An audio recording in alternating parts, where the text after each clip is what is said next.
approaching the city of Bombay, the gateway to India. And the first view that comes to our attention is the gate itself, an admirable illustration of Great Britain's constructive influence.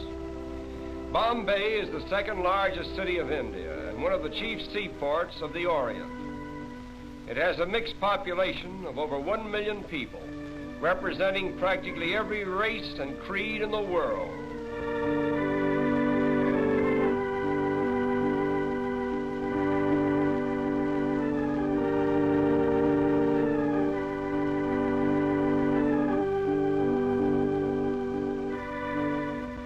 The Taj Mahal Hotel is unquestionably the most pretentious one in all of India.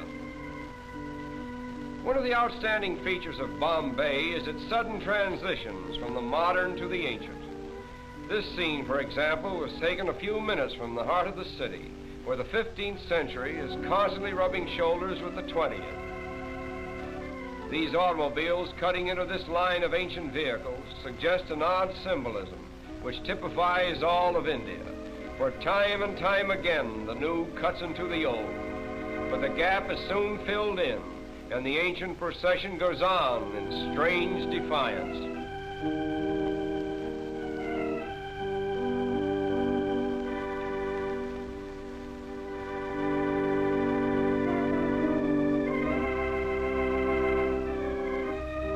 At the famous race course in Bombay, we are again transported into another world, for here is gathered representatives of every nationality, creed, and color. The course itself is considered to be the most picturesque, if not the finest in the Orient.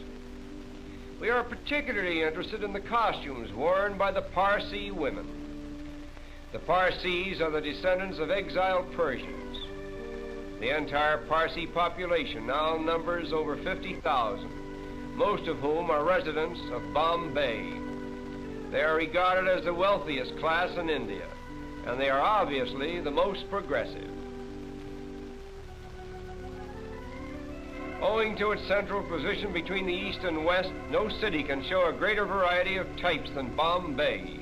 Here we find gathered Parsi merchants, Arab traders, Afghans and Sikhs, Chinese, Japanese, Malayans, Americans, and British, all part of the cosmopolitan crowds so characteristic of Bombay. Not far from the racetrack, we come upon an old Indian fakir with the cleverest little bird that we have ever seen. We will pause a while and watch this little fellow perform.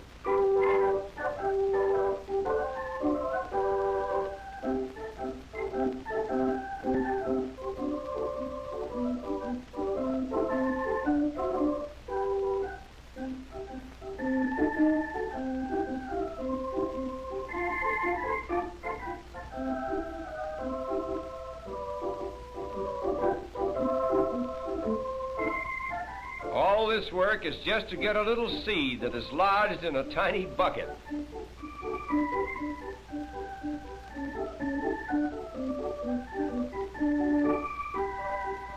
Stringing beads is the most amazing thing that this bird does. A needle is fastened to one end of the thread. The bird actually sticks the needle through a bead, drops the needle, gets a new grip, and slides the bead down onto the thread.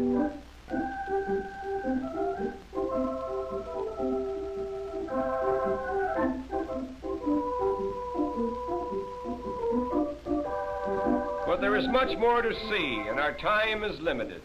So we will leave this little bird with his beads and continue on to a picturesque fishing village just a short distance from Bombay. This quaint little habitation seems to have no connection with the mainland, and life in general appears to be carried on quite apart from the outside world. All the people who live here are engaged in the fish industry, and as strange as it may seem, many of them are strict vegetarians and therefore will not eat fish of any kind.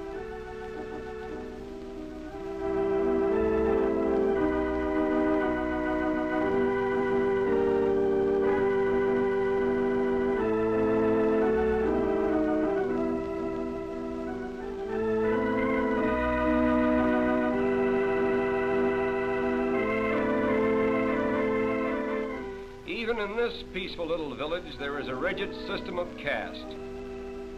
Here we find two attractive young ladies of the proud fisherfolk class. The dress each is wearing is called a sari. It is a one-piece garment which unwinds to about 8 yards in length. Look closely at these young ladies and you will see a round dot in the center of their foreheads. This dot, which is usually made of red paint, signifies that the wearer is married or eligible for marriage. The flower pot before which they are standing contains the sacred Tulsi plant, an emblem of virtue, which is worshipped exclusively by Indian girls. The story goes that a certain virtuous maiden named Tulsi was changed into a plant just as she was about to be assaulted by a demon. Thus, the Tulsi plant became a shrine of chastity for virtuous Indian girls. The chief occupation for the women of this village is in drying and preparing the fish which is caught by the men. The method for treating the fish is to first soak them in salt and then lay them out on the sun-baked ground.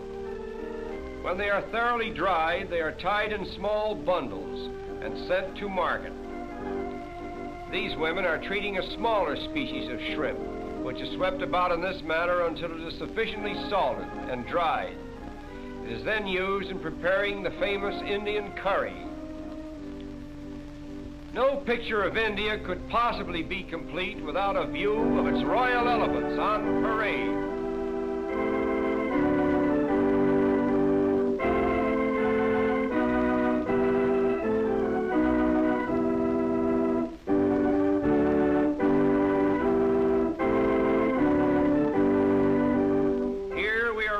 Of the wealth of India and the splendor of the days that used to be. This is just a rare and special occasion, staged by one of the wealthy Maharajas at a grand social event. The headpieces worn by these elephants are made of solid gold and are studded with magnificent jewels. But now our journey is coming to an end. We will take one last look at Bombay before we draw our visit to a close. To the observing tourist, this view is more than just a picture. It is Bombay, the gateway to India. Through it flows the commerce of an empire. Great commercial houses, stately public buildings, and educational institutions flank its broad thoroughfares.